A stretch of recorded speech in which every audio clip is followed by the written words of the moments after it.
Welcome to the Diversity Connector podcast, where we explore the rich tapestry of human experiences.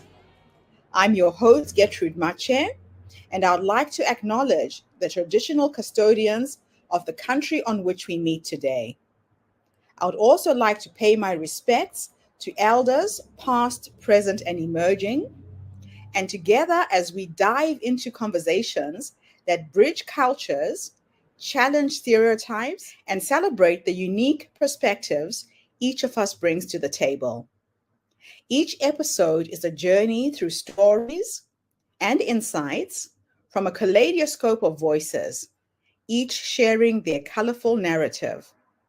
Whether you're at home, on the go, or just anywhere in between, you're now part of a community that values understanding, inclusivity, and the beauty of diversity. So plug in your headphones, get comfortable, and let's connect through the power of our shared stories. Welcome, and thank you for joining us on the Diversity Connector podcast. Hello, everybody, and welcome back to the Diversity Connector. This is Gertrude Mache here in beautiful Melbourne, Australia. And today I am graced with the presence of yet another fascinating woman. Welcome, welcome, welcome to our tribe. Please tell everybody your full name, where you're based, how old you are, and share your story with us today.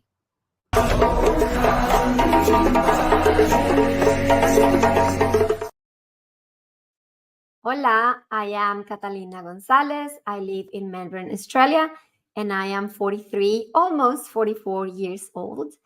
I am originally from Colombia, where this beautiful jewelry is from. This is traditional jewelry from Colombia, and I'm very proud to wear it here in Australia. My story has been fascinating and very diverse because I grew up in Colombia doing what I had to do. I went to uni and I did engineering, and then I started working as an engineer. I did that. I worked in marketing for engineering companies for 7 years, and I loved that work. It was so good. And what I loved the most was the contact with people, having the opportunity to talk to people when we went to the expos and the trade shows. And the way my life was going, I was going to be stuck to a computer in my future, and I didn't see that as fun. And I didn't want to work full-time in any job. So I decided to come to Australia and explore something different. What brought me to Australia was just my will to just see what was out there, see a different country, a different culture, see what I could see that was different to what I lived back home. I loved my experience there, but it was time to open new horizons. So I came to Australia originally to study tourism, and that was my first exposure to diversity. So half of the class was from Asian background, different countries, and half of the class was from Australian background, and there was me in the middle. So it was great because my first experience was just hanging out with lots of people that were so different to me. And that gave me the opportunity to get to see lots of the diversity of Australia. And we went to, studying tourism, we ended up going to lots of places together and meeting lots of different people. And I also wanted to meet more people and be more engaged. So I found jobs in customer service. I worked at expos, and I worked at a hotel for 7 years. And that was amazing because I had the opportunity to work with a couple of seniors who I love from Greece, and people from all over, like from Melbourne, from Brisbane, from Queensland, from India, from Sri Lanka. Like we were all it was like the United Nations, that it was so good. And we were all different in different stages in our life, in different ages as well. So, and the customers as well, the guests were all so diverse and so different. So engaging with them, like to me, I was just engaging with thousands of people per week. And that was fascinating for me. On the side, I have always been a dancer. And I started dancing when I was born pretty much, but learning since I was 8. And in my heart, I had this will to be a dancer. but I'm too short to be a professional dancer. So I said, like, what if I teach dancing? So I started dancing here in Australia, and I found a company who trained me as a dance teacher. And that's when I knew that I wasn't going to leave this country anytime soon. So I started teaching salsa classes, cha-cha, rumba, jive, and samba. And I love the community that we had there. Like, it was the first time that I was exposed to an Australian community where I could see them every single week. And I saw them every week, and I danced with them, and we had amazing events for almost 2 years. So that really gave me a sense of community. And I'm very passionate about it, and that actually just sparked it even more. I also started contributing with a beautiful organization that helped child victims of war and terrorism. So I started organizing events and emceeing events. So I was just immersed in all these really cool activities. So then with time, I was introduced to a program called Zumba Fitness. And I got certified as a Zumba instructor. And that really jump started my career. It's a very easy and very simple model to teach and also to learn. So I became a Zumba instructor, and I was working with kids, and I was working with adults. And then I started working with seniors. And that's when I just really fell more in love with the program. So it's been, I'm going to say, 8 years since I started focusing mostly on seniors. I teach a program called Zumba Gold, and I have created beautiful communities for the past 8 years with Zumba Gold. And that program is for people who need like a different version of Zumba. Zumba is a very high pumping program. And Zumba Gold is a way to kind of adapt it to different circumstances. So a few of my friends were teaching groups of people with disabilities, and they thought like, you would be so good at this. And I'm like, but I don't have any training. And they said, but you have the heart. So just go and try and see how you go. And I loved it. That was just one of the best experiences in my life. So I also started working as an education aide, and I worked one-on-one with lots of kids in primary schools here in Melbourne. So it was just like, I think my journey just kept dragging me to all these experiences, all these people, and all these communities. And that's how I ended up where I am today. I work at lots of festivals and community events. I work for Down Syndrome Victoria, and I truly love my job. I have the most beautiful community of adults with Down syndrome, and they are the coolest people I hang out with. And I run programs, Zumba Gold programs at neighborhood houses and one gym as well. And my communities have been there one for 8 years and the other one for 5 years. And the benefits that I see, like from teaching a dance program, is so, so good.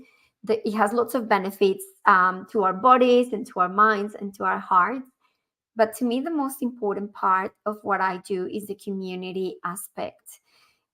We finish the class and we go and have coffee together. And that's where I got to meet them all. And they are all between 70 and 84. And like some of them are actually my best friends, and I hang out with them all the time, and I learn a lot from them. Some of them are from multicultural backgrounds, so we talk about different cultures, and it's very enriching for everyone to hear about different ways of thinking, different ways of being, different languages. I actually speak a lot of Spanish in my classes, and now they can understand when I say certain words like arriba, abajo, derecha, izquierda, vuelta. And I also kind of do a little bit of sign language.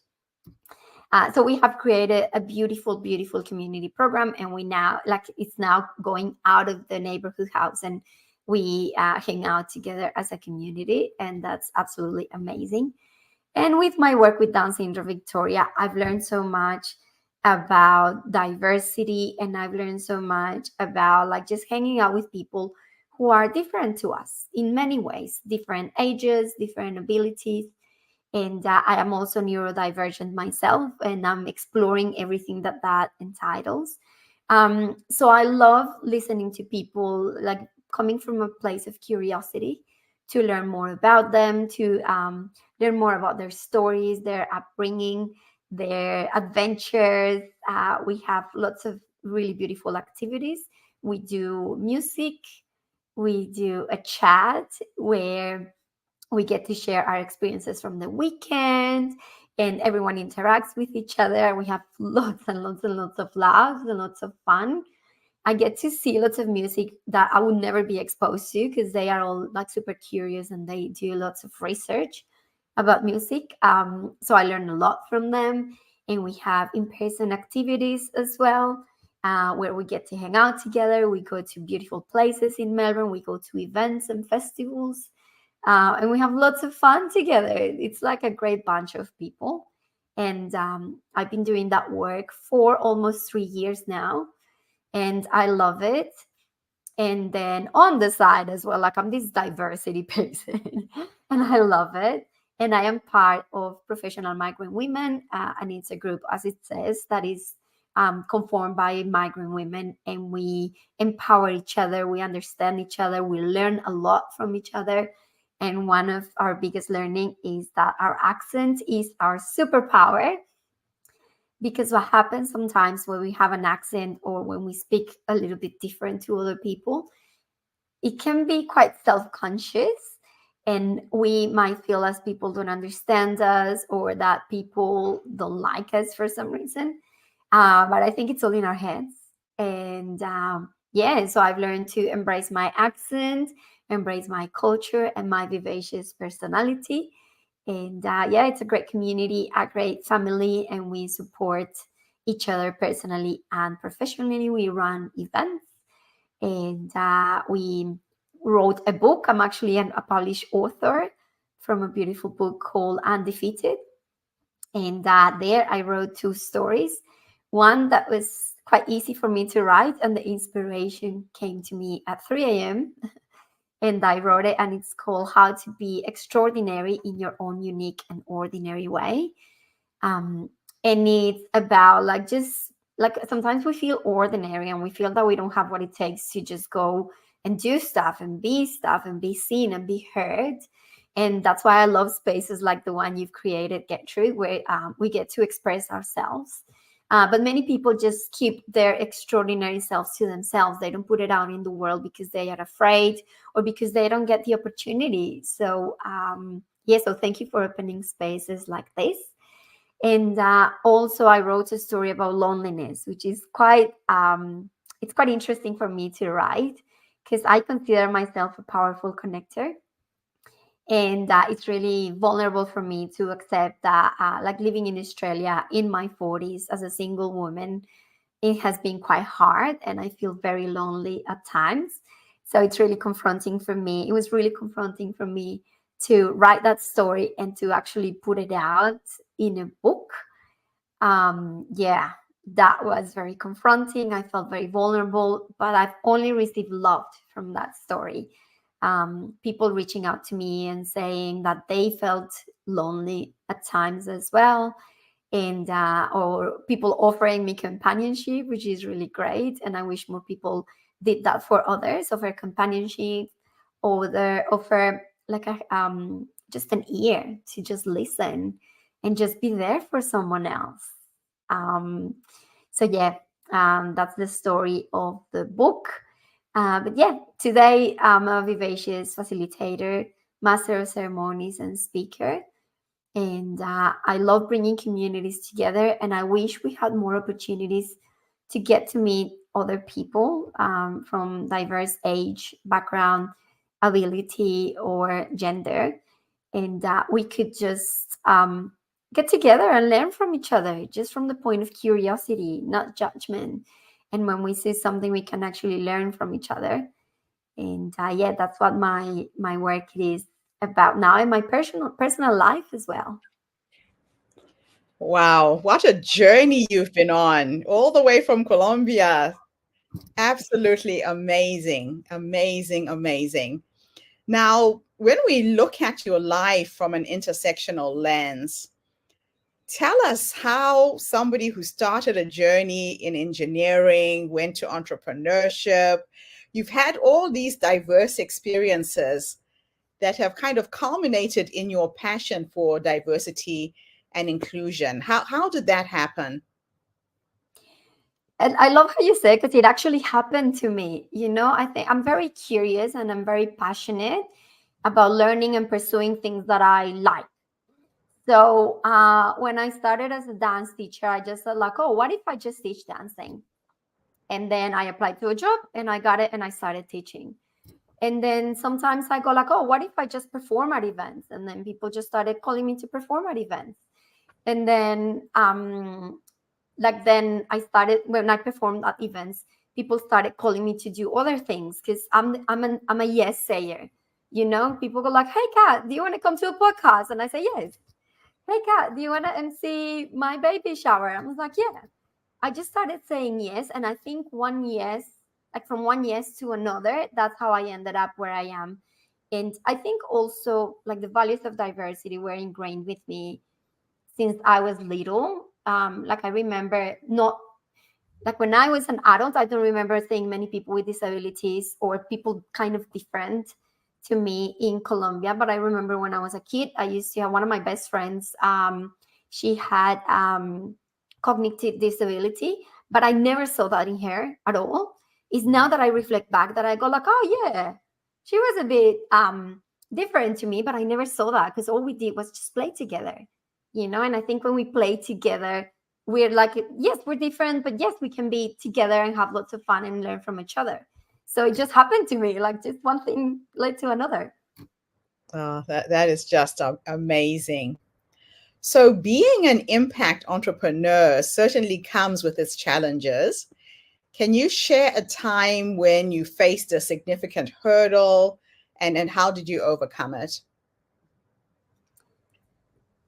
I cannot think about a specific situation because I've been very blessed. And I hang out in the social entrepreneurship world and not for profit world. And I find this very welcoming and very charming. However, I think maybe the challenge that I've had is like to me, impact is what I do, and like having to kind of prove that.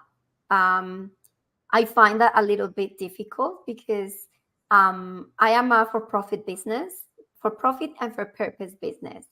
So sometimes some people, if you're a not-for-profit, then they don't trust that you're genuine in your impact, if that makes sense.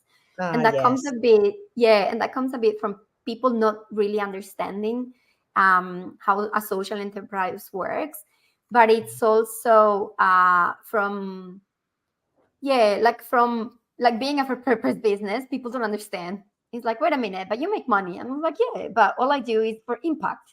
It's a bit of a Yes. tricky situation there. It's a catch 22 there. So Exactly. you talk about the power of engagement as a tool to connect. Can you delve deeper into your unique engagement techniques, especially with groups with the seniors and with people with disabilities? Yes. So a few years ago, when I was designing my branding and my website and my copy and everything, what I did is that I just asked every single person who knows me. I go like, why do you hang out with me? Why do you work with me? Mhm. Why do you like what value do you find in what I do? And most people just say that you're very engaging, that you're very charming, you have this personality. And then I realized, okay, there is something there, and it's my vivaciousness. I actually had to Google that to understand the word vivacious. And it says full of life. I'm like, yes, that's me. But also, what I notice as well, and I notice this a lot when I go to shows, when I go to events, and actually in the movie Bohemian Rhapsody, you see how when they start with the pam pam pam pam pam, how thousands of people connected with that band in a way that no other band had done it. What was the Mm. difference? The engagement part. They were not just performing for other people; they were engaging them, and that I've had that ingrained in my dance classes, in every work that I do, in my emceeing, in my speaking, when I run the social activities. It's always, okay, this is not me talking to them. This is we talking to each other. This is us moving together. And I use movement a lot in my engagement. So it's about how we can connect. It's about going from here and there. And I always start saying, like, this is not the kind of event where you're going to sit down and just clap. No, you're going to get up and you're going to do it with us. And people are Yes. like super afraid and super like this at the beginning, but everyone then just goes crazy. And yeah, it's like that's one of the best feelings that I've had in my entire life, when people actually connect with what we do. I love that. So, as a mentor to purposeful entrepreneurs and professionals, what is one piece of advice that you constantly find yourself giving, and why? Oh, there are so many, but I'm gonna go with, what do you really want? Like really, really, really want. You know, like the song. So tell me what you want, what you really, really want. That's exactly Yes. that's exactly how I see it. Like it, because I think that sometimes when we want something, we just think, okay, so I want money, but I don't have money. I want Yes. to be a performer, but I'm shy. I want, so like we have what we kind of want, but then we come up with all these obstacles to it. Yeah. So it's about, what do you want, and really, really go for it, and just actually do something about it. Because we dream and we dream and we dream, and that's Mm. great. But what do you do about what you really want? It's like, oh, I want to rest. And then we wait until we're sick to actually rest. No, schedule time in your schedule to rest, you know? So those are the, I mean, there are more, but those are the two main ones. I have to say, unless it's in my calendar, I won't do it. So I have to put my exercise in there, my meditation. Otherwise, it doesn't get done. You're so right. So, diversity and inclusion seems central to your mission. How do you believe organizations can move beyond the mere tokenism to truly value and integrate diversity and inclusion in their culture? That's a great question, because I keep having all these ideas that all the products and services that I want to create to get people to kind of mingle. Because what I'm seeing is that there is this community of women, there is this community of people with disabilities, there are this community, I don't know, from people from Africa, people from Latin America, and I think we're quite segregated. Okay. Yes. And I think we have these quotas of how many women we need to have, how many refugees, how many Aboriginal people. And it's about, okay, is it just a quota, or is it something that we actually want to do? So it's about how we can bring people together and not just necessarily have names of people who are diverse. No, it's about how we can work together to our best potential. So, for example, Latin American people, we're natural connectors, we're super engaging, we're passionate, and we're really good, like we're really good cheerleaders. Okay, how can we use that? And then someone else is really good and disciplined. How can we use that? And it's about, yeah, finding the strengths in the organizations, but also putting them to work together, but also opening the opportunity for people to get to know each other a little bit at a personal level. And that's Yes. what I am all about, is about learning to engage to each other as humans, not just this is my position and this is what I do, and that's your position and that's what you do. No, I'm Catalina, the human. Let's connect at a human level. Let's learn, Yes. like, how many kids do you have? And what happened to your kid this week? When did your kid poop? I don't know. I'm just making it up. But it's about like really engaging and connecting as humans. That's really Yeah. necessary. Yeah, that is essential. And especially going down to that personal level where you're not just being superficial. I have to admit, when I moved to Melbourne, I was surprised at the different factions or groups of diverse people that are there. There's no real melting pot where all of the different groups come together. So that's definitely something Exactly. that we need to work on. Yeah. Yes, every time that I'm at an event, like I see around and I go like, okay, diverse women. And then I go to another event, I go like, okay, lots of people with disabilities. And I go to another event, lots of seniors.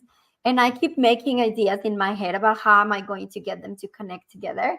And something Yes. that I think could be key is also contribution. Like not just donating money, but actually Yeah, contributing and volunteering and getting engaged in diverse activities. I think that will help as well. that is fantastic. Now, if you could go back to the younger you, that young woman who left Colombia on a quest to go into the world and explore. What three nuggets of wisdom would you have wanted somebody to tell you based on what life has taught you up until this point? What would you have wanted to know?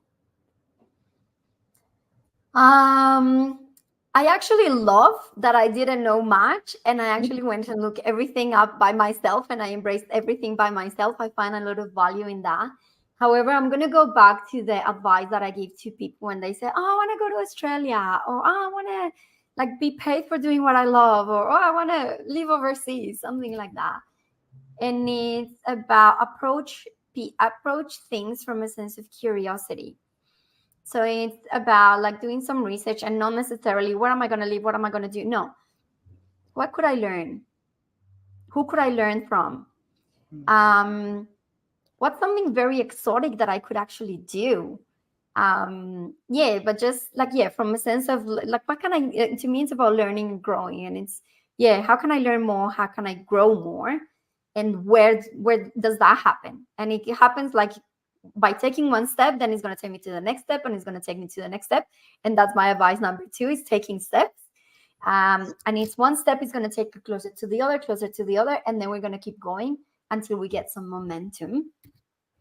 Finding a mentor, I think it helps a lot, like finding someone who already has what you want, does what you do, or yeah, is what you want to be. That's a really good way, and it's kind of like a fast track Yes, way, yeah, to get to explore things and to learn and to grow.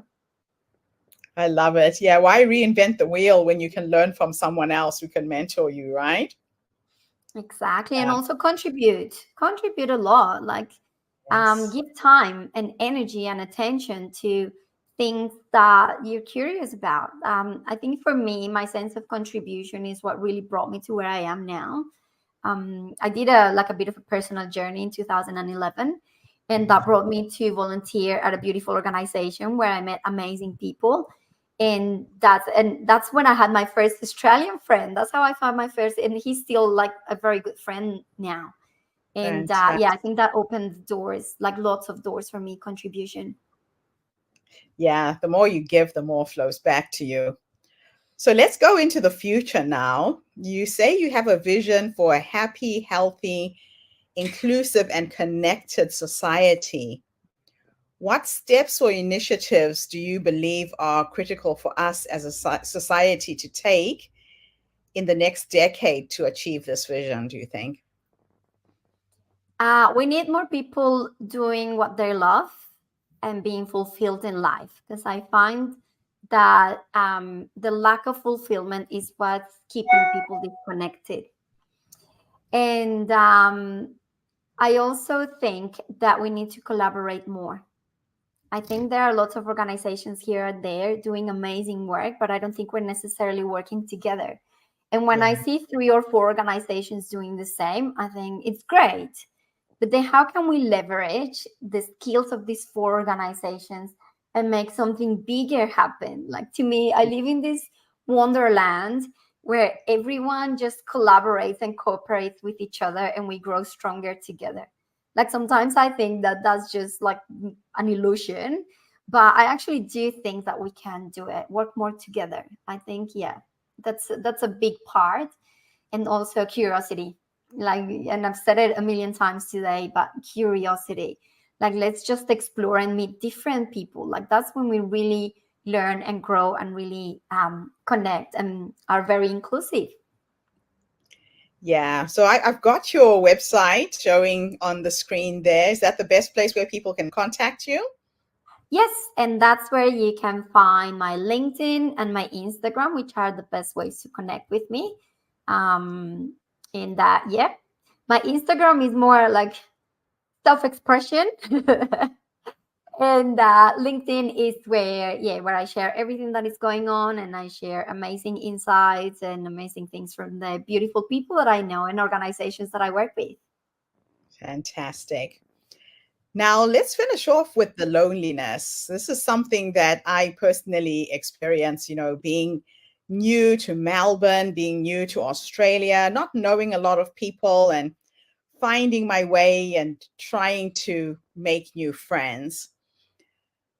If there is a man who is listening to this show right now, what are your deal breakers? There must be something that you will say, nope, this is not something I like.